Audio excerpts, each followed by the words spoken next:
আমরা যতই মনে মনে অনেক কিছু ভাবি না কেন, তিনি তার আগেই ভেবে রেখেছেন যে আমার দ্বারা কি হবে আর কি হবে না। দুটো কথা মাথায় রেখে দিতে হবে, এক হচ্ছে কৃপা আর এক হলো ইচ্ছা। জীবনে যা কিছু পেয়েছি সেটা তার কৃপায় পেয়েছি, আর যা কিছু হাজার চেষ্টা করেও পাচ্ছি না সেটা তার ইচ্ছা। সে দেবে না, সে জানে এটা দিলে আমার জীবের বা আমার সন্তানের ভালো হবে না। আমরা অনেক কিছু আশা করি, কিন্তু আমাদের আশাই যে সব সফল হবে না, কারণ আরেকজন আছেন আমাদের মাথার উপরে, তিনি বিচার বিবেচনা করে তবেই যতটুকু তোমার দিলে তোমার ভালো হবে সেইটুকুই দেবে বাবা। তার থেকে বেশি চাইলে সে কোনো দিনই দেবে না। নেতাই গৌর হরি বল। তাই যা পেয়েছি তার কৃপায়। কখনো ভাববেন না যেটা আমি করেছি। আমরা অনেকে বলি না, এ বাড়ি আমি করেছি, এ জমি আমি কিনেছি, এ গাড়ি আমি কিনেছি, এটা আমি করেছি, ওটা আমি করেছি। দেখবেন আমরা আত্ম অহংকার করে বলি এটা আমি করেছি। আবার এও বলি আমি যদি না করতাম কোথায় পেতে, বলি না, আমার দ্বারা পেয়েছো, আমি দিয়েছি তাই পেয়েছো। ভুল কথা, তুমি করার কেউ নও। তিনি যদি না দিতেন তুমি কিছুই করতে পারতে না। তাই তিনি যেমন দিতেও জানেন আবার নিতেও জানেন, তাই না মা? তাই কখনো অহংকার করে বলা যাবে না যেটা আমি করেছি। অনেকে গর্ব করে বলে আমার 5টা বাড়ি আছে, আমার বাড়ি। আচ্ছা, আমার যদি হতো তাহলে তো আমার সঙ্গে সবই চলে যেত, যাবে কিছু? হ্যাঁ, এটা আমার ওটা আমার। একটু আমাদের এই ইন্ডিয়া ছেড়ে বাংলাদেশে বর্ডার পাস করবেন, পাস করার সময় যখন পাসপোর্টটা যখন চেক হবে তখন আপনি আপনার পাসপোর্টটা দেখাবেন আর বলবেন যে এটা আমার ছেলে, এটা আমার মেয়ে, এটা আমার স্বামী, এটা আমার মা, এটা আমার বাবা। অতএব এই 5 জন আমার পাসপোর্টে, আমার যেহেতু এরা আমার সঙ্গে এরাও যাবে। যেতে দেবে? আপনার ছেলে হলেও আপনার সন্তান হলেও তার আলাদা যাওয়ার জন্য পাসপোর্ট করতে হবে। তাই বলে তোমার পাসপোর্টে তোমার সন্তান যেতে পারবে না।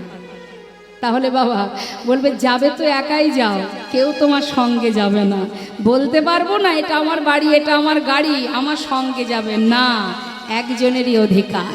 তাই এটা মাথায় রাখতে হবে মা, কিছুই আমার নয়, কিছুই আমার নয়। কিছুদিনের জন্য তিনি দায়িত্ব দিয়েছেন দেখাশোনা করার জন্য, মালিকানা করার জন্য নয়, ম্যানেজারি করার জন্য। কারণ যখন তখন ভগবান ম্যানেজার চেঞ্জ করতেই পারে, তাই না? আজকে যে সম্পদের মালিক আমি, এর আগে কে ছিল? আমার পিতা। তিনি আমাকে দিয়েছেন তাই আমি পালন করছি। আবার আমি যখন থাকবো না, এই ম্যানেজারের আসনে আরো একজন এসে বসবে, সে আমার সন্তান। তাহলে সবই এখানে থাকবে, শুধুমাত্র ম্যানেজার বদলি হবে, মালিক কিন্তু একজনই, যার সৃষ্টি এই পৃথিবী। তাই তো শাস্ত্রে বললেন তিনি আমাদের নাচাচ্ছেন তাই আমরা নাচছি, আঙুলের মাথায় করে আমাদের নাচাচ্ছেন, যেমন করে খেলাচ্ছেন আমরা তেমন করে খেলছি। তিনি খেলাচ্ছেন। তাই কাজী নজরুল ইসলামের একটি গান মনে পড়ে গেল, গাইব, শুনুন কি বলছে। খেলিছ এ বিশ্বলয়ে বিরাট শিশু আনো মনে খেলিছ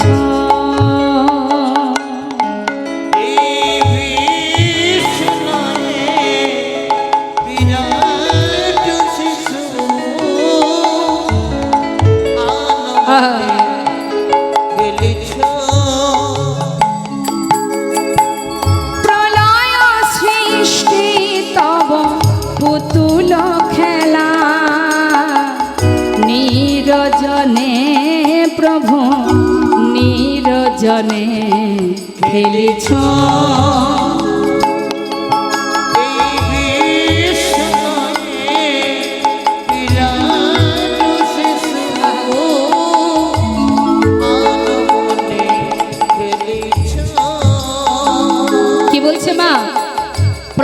সৃষ্টি তব পুতুল খেলা, কখনো সৃষ্টি করছে কখনো প্রলয় করছে। দেখতে পাচ্ছেন তো, বর্তমান সমাজের দিকে তাকালেই বুঝতে পারবেন তার কাছে পুতুল খেলার মতো। কিছুদিন আগে বিমান দুর্ঘটনায় কত মানুষ চলে গেল। হ্যাঁ, ইচ্ছা মতো খেলছেন তিনি। যতই আমরা যাই করি না কেন, তার খেলার খেলনা মাত্র আমরা। তা তিনি কোথায় বসে খেলছেন মা?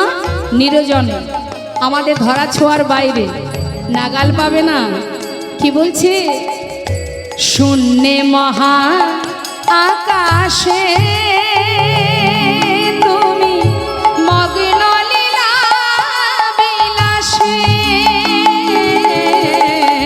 শূন্যে মহা আকাশে তুমি মগ্ন লীলা বিলাসে, শূন্যে মহা আকাশে তুমি মগ্ন লীলা বিলাসে, ভাঙিছ গড়িছ নীতি ক্ষণে ক্ষণে, নিরজনে প্রভু নিরজনে খেলেছ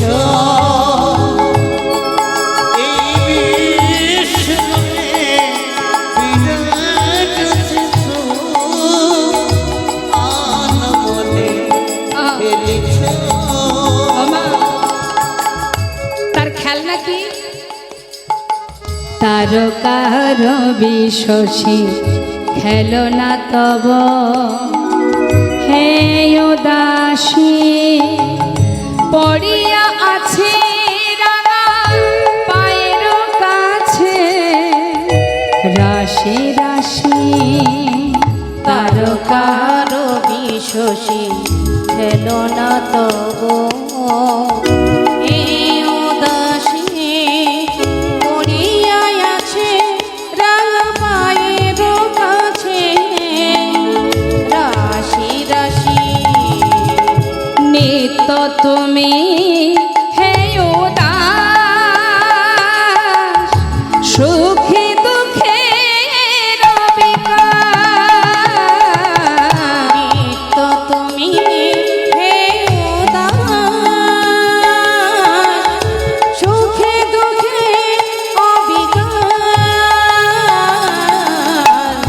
নিত্য তুমি হে উদাস, সুখে দুঃখে ভাঙিছ গড়িছ নীতি, হাসিছ খেলিছ নীতি আমার শনি, নিরজনে প্রভু নিরজনে খেলিছ।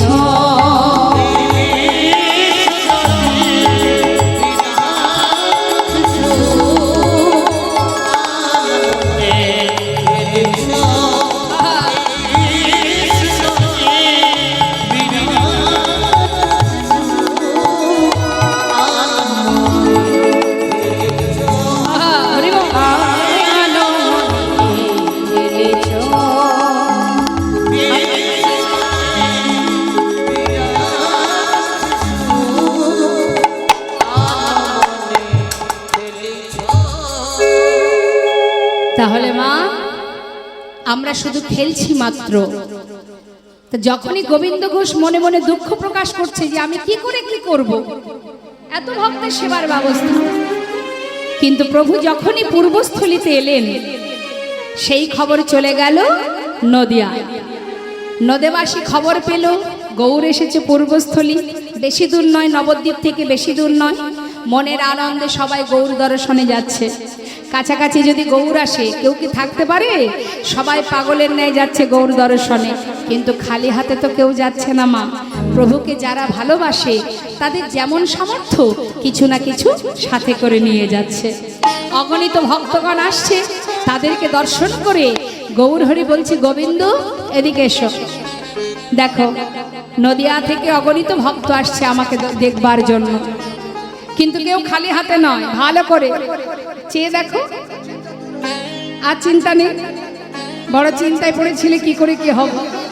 তাহলে যাও, সবার হাত থেকে সেবার বস্তুগুলো নিয়ে এবার রন্ধন করো। যেই বলেছে রন্ধন করো, আর দেরি না করে গোবিন্দ ঘোষ সবার হাত থেকে সেবার বস্তুগুলো একত্রিত করে রান্না বসালেন। রান্না হলো মা। রান্নার পর প্রভুর সেবা হলো। প্রভুর সেবার পর এবার প্রভু আমার গোবিন্দ ঘোষের সামনে হাত বাড়ালেন। গোবিন্দ, সবে মিলে মহাপ্রভুর মধ্যাহ্ন পারাইলা, মিলে মহাপ্রভু মধ্যাহ্নে পারাইলা, সবে মিলে গোবিন্দ মুখশুদ্ধি লাগি প্রভু কর বাড়াইলা, মুখশুদ্ধি লাগি প্রভু করে বাড়াইলা, যেই না হাত বাড়িয়েছে মুখশুদ্ধির জন্য, গোবিন্দ ঘোষ দেখছে প্রভু হাত বাড়িয়েছে। কি ব্যাপার প্রভু, হাত বাড়ালে যে কি চাই তোমার জানো না? সেবার পরে কি দিতে হয় জানি না প্রভু, তুমি বলে দাও। ও গোবিন্দ, আমার যে একটু মুখশুদ্ধি চাই। এই কথা, ঠিক আছে প্রভু, তুমি অপেক্ষা করো, আমি এক্ষুনি গ্রাম থেকে ভিক্ষা করে নিয়ে আসবো। প্রভুকে বসিয়ে রেখে চললেন গোবিন্দ ঘোষ মুখশুদ্ধি ভিক্ষা করতে। কি মুখশুদ্ধি মা? কি খান প্রভু? প্রভুর মুখশুদ্ধি কি বলুন জানেন? হ্যাঁ, হরিতকি। তো যাচ্ছে গোবিন্দ ঘোষ গ্রামে হরিতকি ভিক্ষা করতে। মুখশুদ্ধি মাগিবার তরে গোবিন্দ চলিল, মুখশুদ্ধি মাগিবার তরে গোবিন্দ চলিল,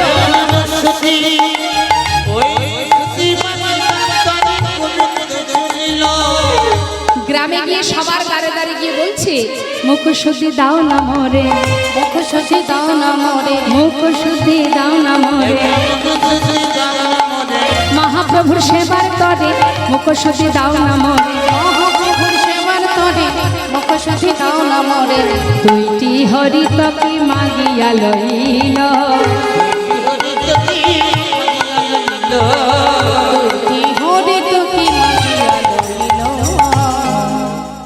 দুটো হরিতকি ভিক্ষা করেছে মা। ভিক্ষা করে ফিরে আসছে। আসার সময় মনে মনে ভাবছে, আজ যেমন চাইলেন কাল আবার যদি কোথাও গিয়ে চাই মুখশুদ্ধি দাও, তার থেকে দুটো হরিতকি প্রভুকে দিয়ে কাজ নেই। যে এত বড় ভান্ডের ঘোল একা সেবা করতে পারে, তার কাছে দুটো হরিতকি কোনো ব্যাপারই না। তার থেকে একটা আমার কাছে থাক, একটা প্রভুকে দেব। সে তো আর জানছে না আমি কি দিয়ে কি করছি। মনে মনে শুধু এটাই চিন্তা, সে তো আর জানছে না। এটা আমরাও ভাবি, কেউ তো দেখতে পাইনি আমি কি করছি। একটা আমার কাছে থাক, প্রভু কাল যেই চাইবে সেই দিয়ে দেবো। থাক, একটা নিজের কাছে রেখেছে মা, আর একটা গিয়ে প্রভুর হাতে দিয়েছে। আর যেই না প্রভুর হাতে দিয়েছে, প্রভু সেই একটা হরিতকি সেবা করেছে, মুখে কিন্তু কিচ্ছু বলেনি। কিছুক্ষণ পর বলছে, ভক্ত বিশ্রাম হলো, চলে এবার যাত্রা করি। আবার ভক্তগণকে নিয়ে যাত্রা করলেন। কোথায় যাচ্ছে? পূর্বস্থলী থেকে যাত্রা করেছে। এসে পৌঁছালো কোথায়? পর দিবসেতে প্রভু অগ্রদ্বীপে আইলা, পর দিবসেতে প্রভু অগ্রদ্বীপে আইলা,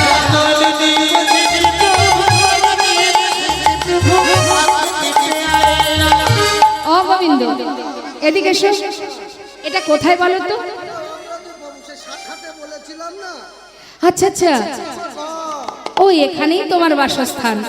হ্যাঁ হ্যাঁ, বুঝেছি বুঝেছি। শোনো গোবিন্দ, প্রভু তো জানেন বাবা যে তার কাছে একটা হরিতকি সঞ্চয় করা আছে, তাই মনে মনে স্থির করেছেন আর গোবিন্দের সঙ্গ তিনি করবেন না। তাই যেখান থেকে গোবিন্দ গিয়েছিলেন নীলাচলে, মানে অগ্রদ্বীপ থেকে, সেই অগ্রদ্বীপে এসে প্রভু বলে উঠলেন, শোনো গোবিন্দ, আর কোথাও যাব না, সেবার ব্যবস্থা করো। সেবার ব্যবস্থা হয়েছে মা। সেবার পর প্রভু আবার মুখশুদ্ধি লাগি প্রভু কর বাড়াইলা, মুখশুদ্ধি লাগি প্রভু করে বাড়াইলা, মুখশুদ্ধি দাও না মোরে, মুখশুদ্ধি দাও না মোরে, মুখশুদ্ধি দাও না মোরে, ভজনের অবশেষে মুখশুদ্ধি দাও না মোরে, ভজনের অবশেষে মুখশুদ্ধি দাও না মোরে। মুখশুদ্ধি লাগি প্রভু, মুখশুদ্ধি লাগি প্রভু ঘরে বাড়াইলা। যেই নাম গোশুদ্ধি চেয়েছে আর গোবিন্দ ঘোষের আনন্দ ধরছে না, কারণ তার কাছে তো গোছানো আছে। ও ঠাকুর, তুমি চাইবে আমি জানতাম, এক্ষুনি দিচ্ছি, দাঁড়াও দাঁড়াও। যেটা নিজের কাছে গুছিয়ে রেখেছিলেন মা, সেটা বাহির করে এই নাও ধরো। যেই বলেছে ধরো, প্রভু বলেন দাঁড়াও গোবিন্দ।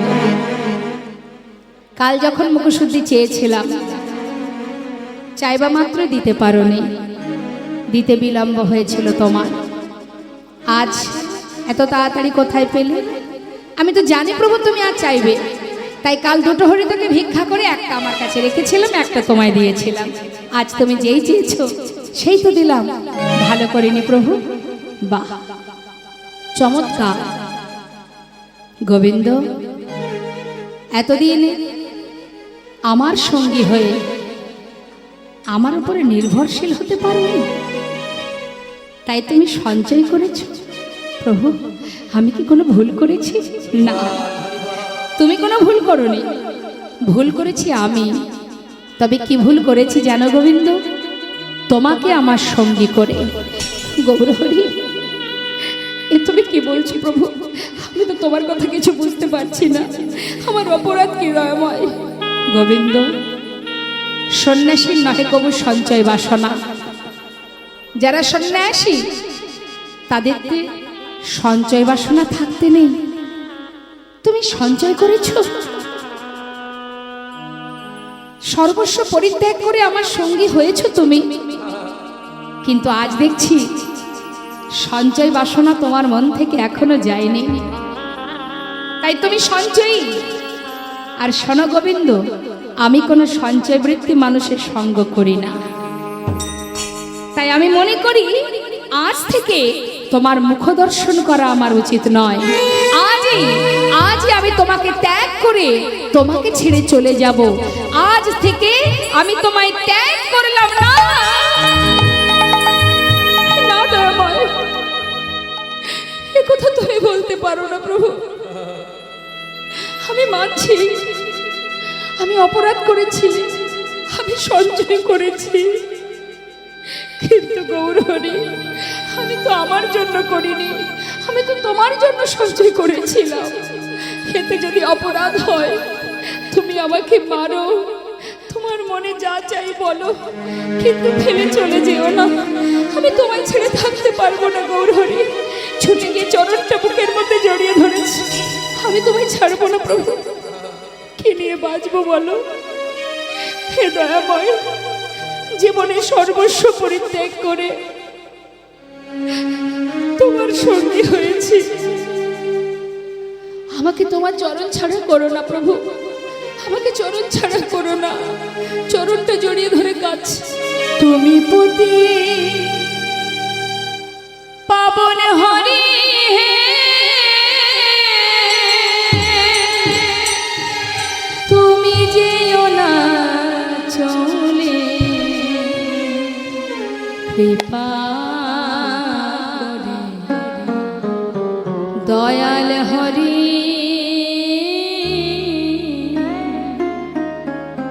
আমায় রাখো চরণে।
দিবানিশি রই আমি তোমার শরণে।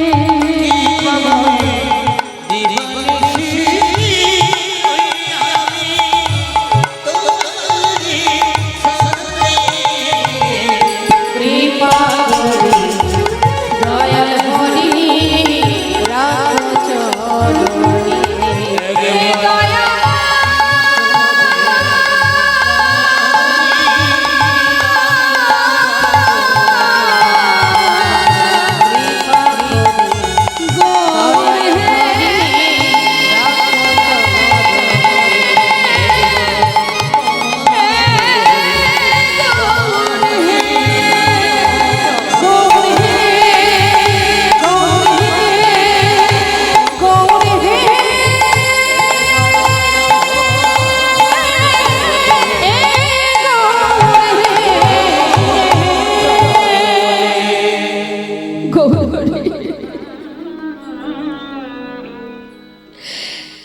তুমি চলে গেলে দয়াময়।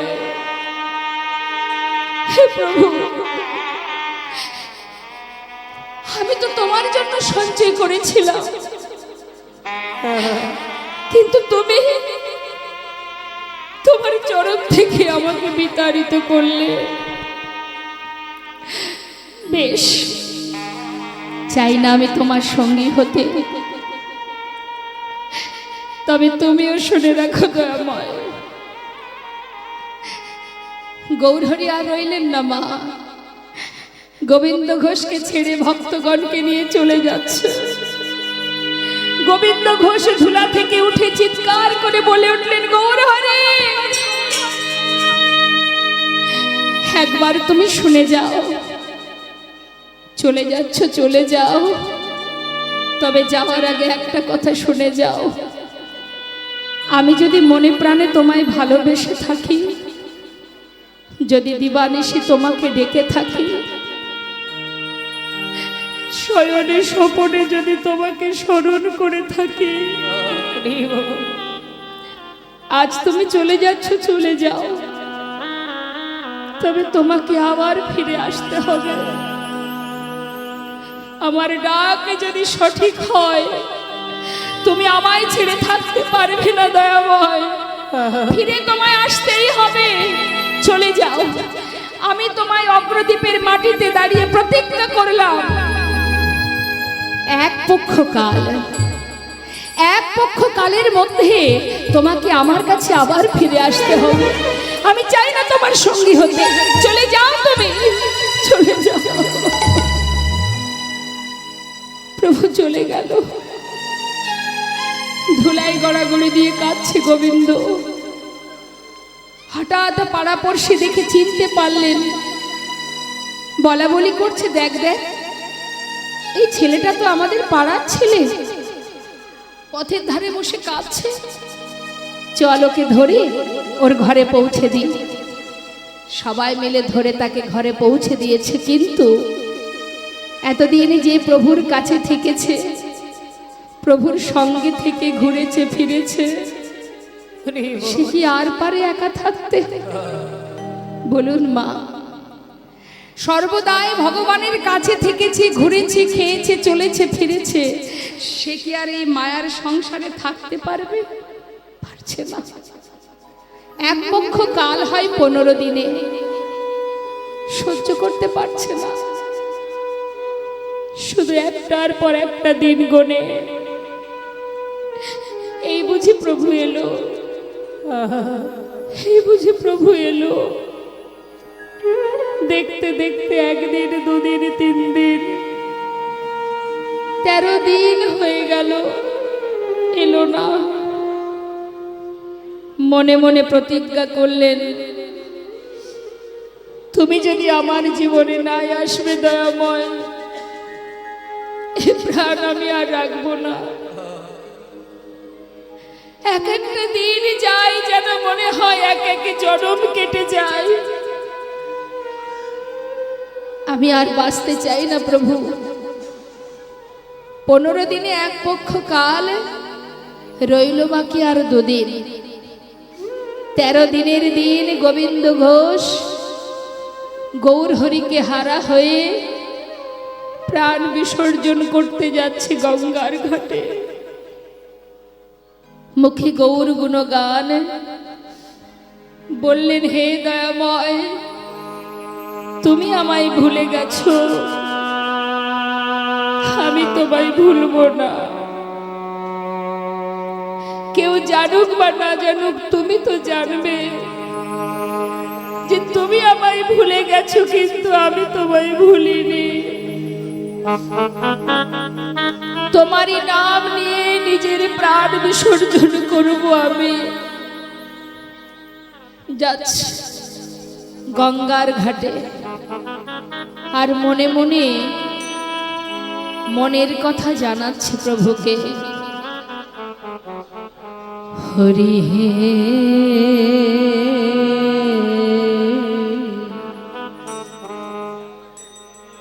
বলো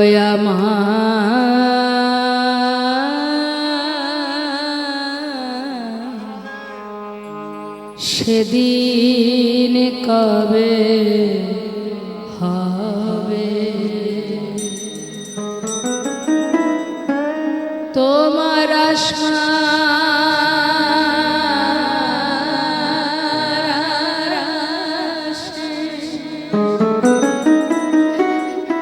আমি আছি বসে, তোমার আশা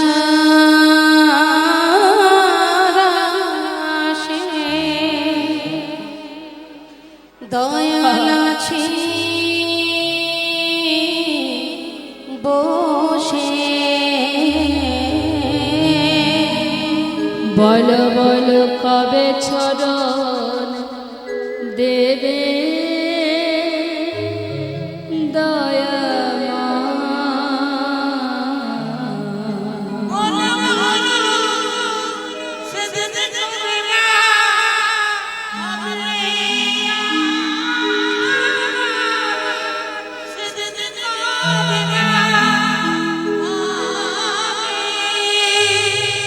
এই ভবের মাঝে আসা যাওয়া, তোমায় ডাকা হলো না। যা বলবো বলে সবাই এসেছিলাম, আমাদের বলা হলো না।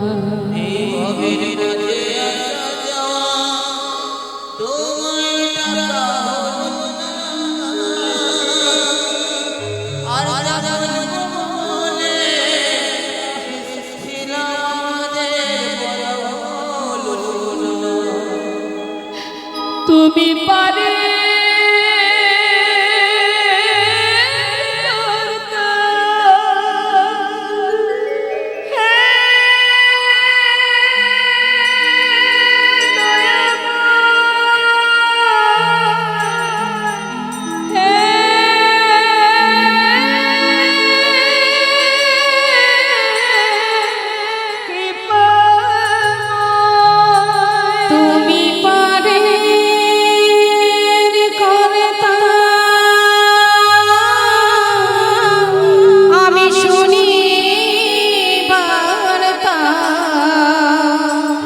বলো বলো কবে পার করিবে আমাদের। নিতাই গৌর হরি বল, হরি বল।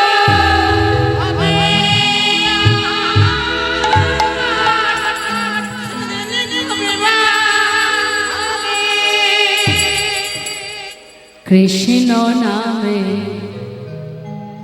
কাঁদিবে কবে আমার পোড়া।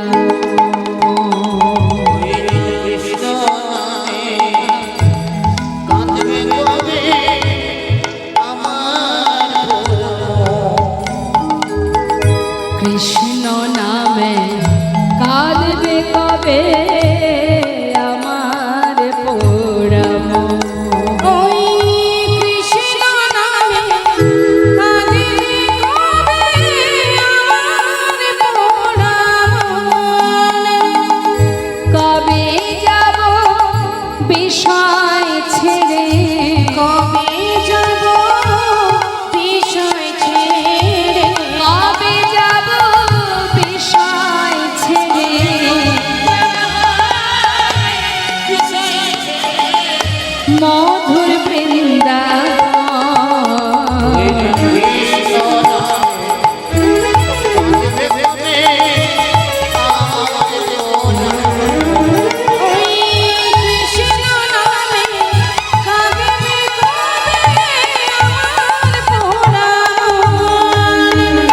কৃষ্ণ নামে নামাবলি করব কবে গান। কৃষ্ণ নামে নামাবলি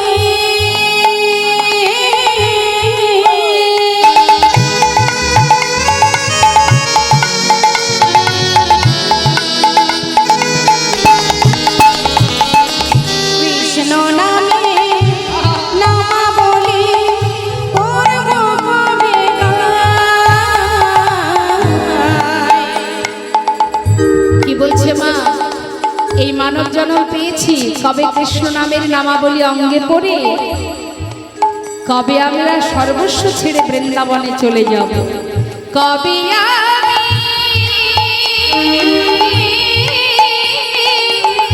সকল ছেড়ে যাব মথুরা।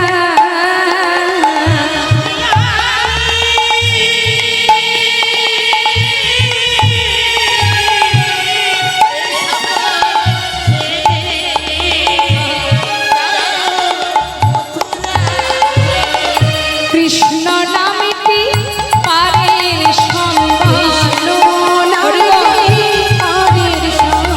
ওই কৃষ্ণ নামটি পারের সম্বল, কবে পাব দর্শন কৃষ্ণ নামে।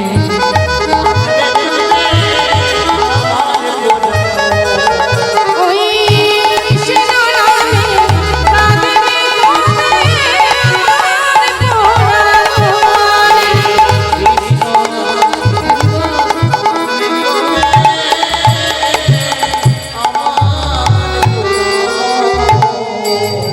সেই ভক্তের আর মৃত্যু হলো না মা, মরা হলো না। প্রভু ছিলেন রামকেলিতে। রামকেলিটা কোথায়? মালদায়। মালদা একটি জায়গা আছে রামকেলি, সেইখান থেকে প্রভু আমার একটি কোষ্ঠী পাথর গঙ্গার জলে ভাসিয়ে দিয়েছিলেন। কেন?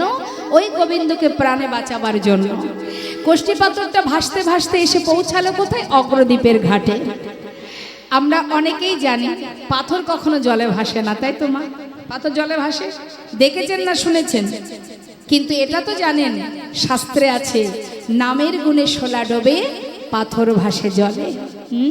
তার যদি নামের কৃপা হয়, যেমন রাম অবতারে প্রভু রামচন্দ্র মা সীতাকে উদ্ধার করবার জন্য সাগরের ওপরে সেতু করেছিল, তো সেতু বন্ধন করেছিল, ঠিক তদ্রূপ মা তার নামের যদি কৃপা হয় পাথর জলে ভাসে।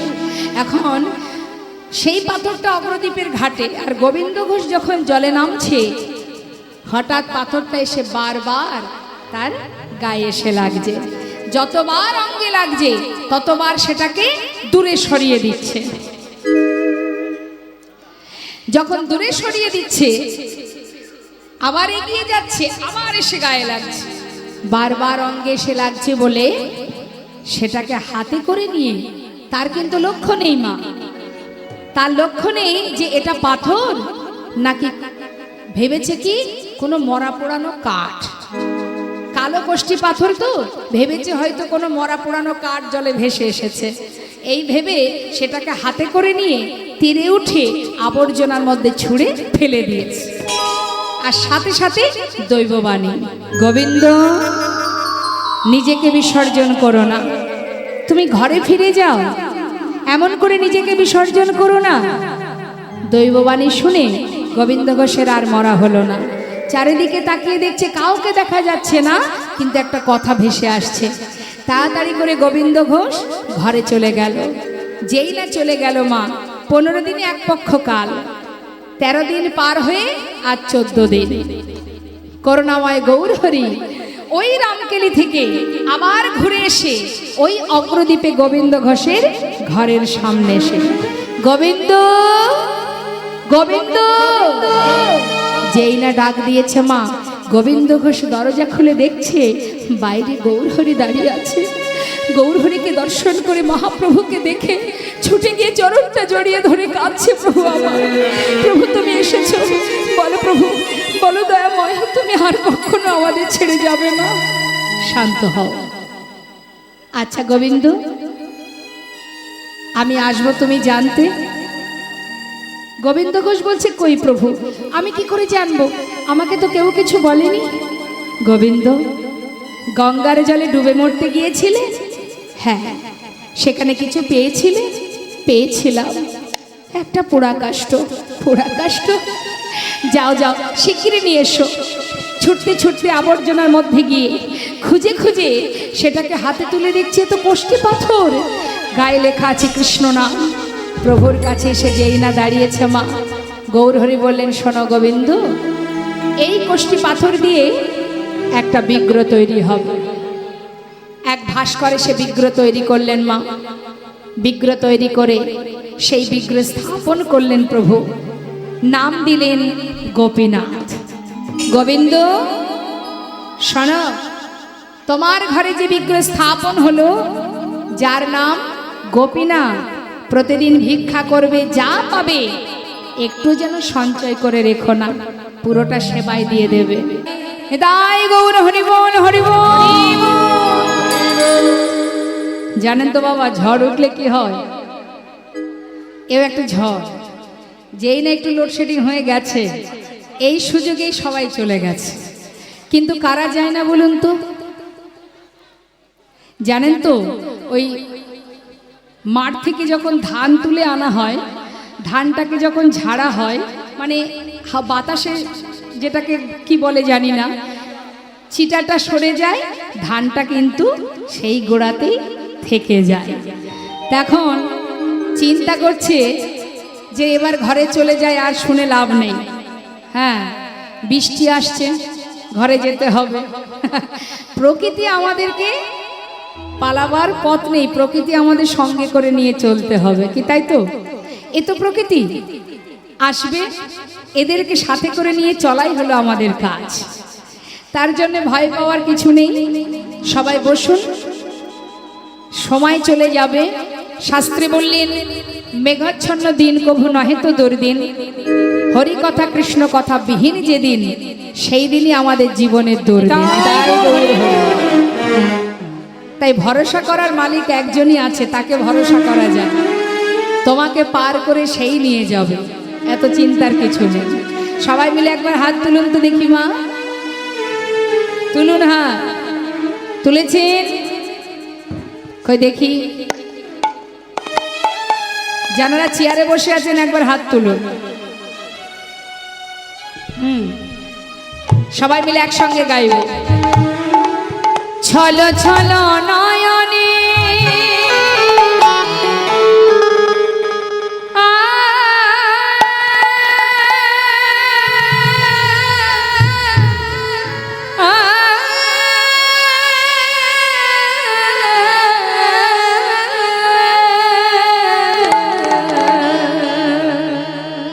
ছলো ছলো নয়নে হাসি মাখা বদনে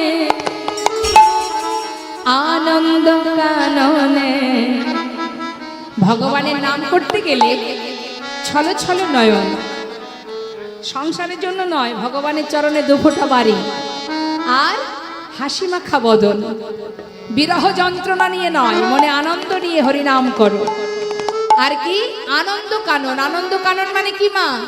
এই যে সাধুর বাজার, আনন্দ কাননে একবার ভ্রময়নী বা। সবাই মিলে প্রাণ ভরে হরি বল।